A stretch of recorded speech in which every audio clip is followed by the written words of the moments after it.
Hello, welcome to my YouTube channel. I have not signed in a little bit, and today I just wanted to let everyone know the next step to opening your childcare facility in Hillsborough County.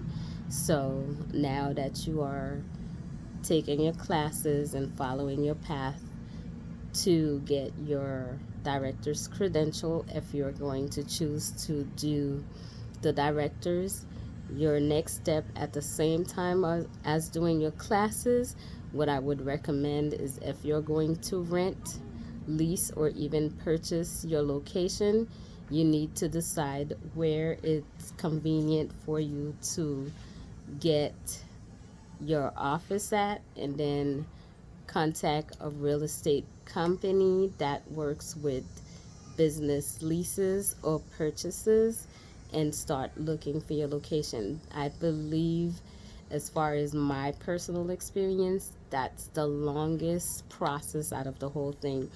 It took us nearly a year to find a location, and when we did find a location, it was not something that I truly passionately wanted, but my partners wanted to open the center as soon as possible, so we ended up making a haste decision. But in my opinion, we could have waited longer to find something that was better. So I definitely would recommend, once you decide that this is something in a route that you want to do, then definitely start looking for a location as far as deciding where would you want to do your business.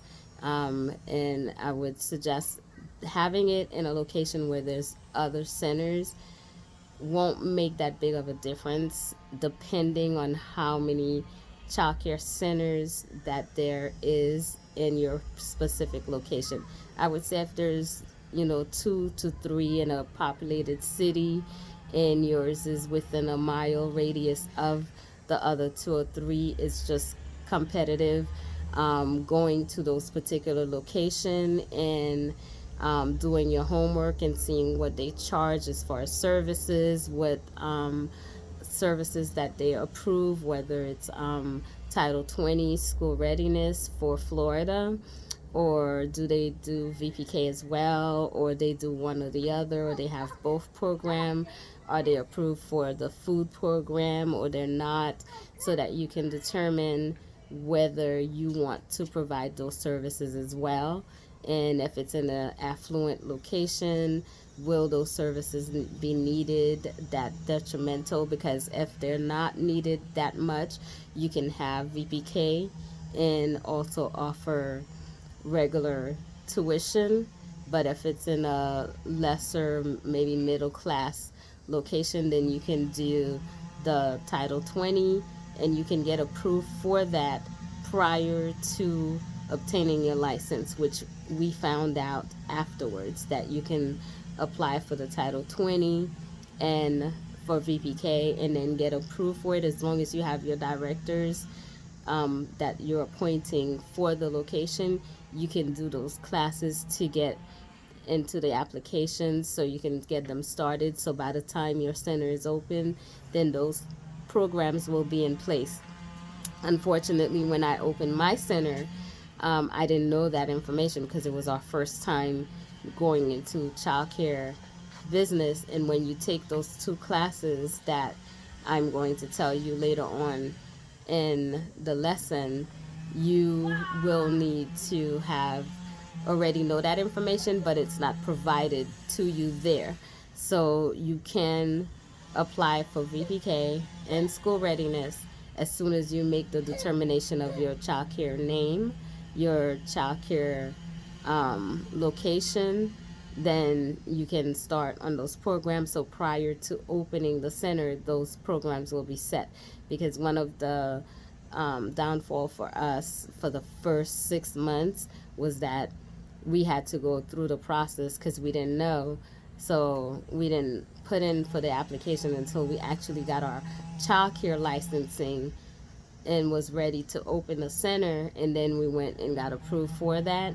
And by the time we got approved for it, it wasn't until the spring, because we opened in June.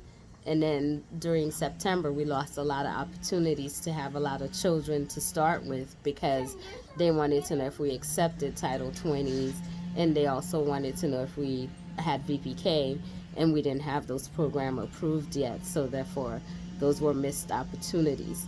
So I would definitely say find your location first, and then get ready to start those classes so that you can get your pre-approval for the VPK and Title 20 programs, depending on the location you choose for your center. Definitely, if you have any additional questions, feel free to ask, and I will post another video later on this week in reference to the 2 classes you have to take in order to get the information to start the licensing process. So, again, thank you again for checking my YouTube channel, and have a fantastic day.